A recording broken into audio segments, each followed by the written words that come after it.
Last time আমি যখন RFL best বাইতে গিয়েছিলাম তখন টুকিটাকি কি কেনাকাটা করেছি এবং সেগুলোর দাম কেমন নিয়েছে আজকের ভিডিওতে সেটাই শেয়ার করব। আরএফএলে দিন দিন এত কিউট কিউট জিনিস পাওয়া যাচ্ছে যে এইগুলো আসলে উইশ লিস্টে থাকে সব সময়। তো প্রথমে আমি এরকম একটা ছোট্ট কিউট বাস্কেট নিয়ে নিয়েছি। এটা না নতুন এসেছে ওদের কালেকশন, আমার কাছে তো অনেক কিউট লেগেছে। তো এই বাস্কেটগুলো দুইটা শেপে ছিল, আর একটা শেপ ছিল হচ্ছে রাউন্ডের মধ্যে, আর বিভিন্ন কালারেও পাওয়া যাচ্ছিল। দাম ছিল মাত্র 100 টাকা। অনেক দিন থেকে ইচ্ছে ছিল আরএফএল থেকে ক্যান্ডেল ল্যাম্পগুলো নেওয়ার। তো আমার কাছে না এই হোয়াইট কালারের মধ্যে এটা খুব প্রিটি লেগেছে, আমি এটা নিয়ে নিয়েছিলাম। এই ক্যান্ডেল ল্যাম্পগুলো না যে কোনো ডেকোরেশনে দিলে পুরো জায়গার লুকটা একদম চেঞ্জ হয়ে যায়। তো আমি আরও একটা ছোট্ট ক্যান্ডেল নিয়েছিলাম। ছোট ক্যান্ডেলটার প্রাইস ছিল 95 টাকা মোস্ট প্রবাবলি। দেন আমি এই মেটালের হুকগুলো নিয়েছি 6 পিসের একটা সেট।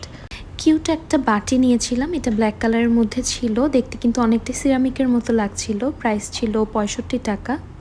মাঝারি সাইজের এই ঝুড়িটা নিয়ে নিয়েছিলাম, এটার মধ্যে যে কোনো কিছু গুছিয়ে রাখা যাবে। প্রাইসটা কিন্তু খুবই কম ছিল, মাত্র 52 টাকা। ঝুড়িটাতে একটা ঢাকনাও ছিল, তো যে কোনো কিছু রেখে কিন্তু খুব সুন্দর ঢেকে রাখা যাবে।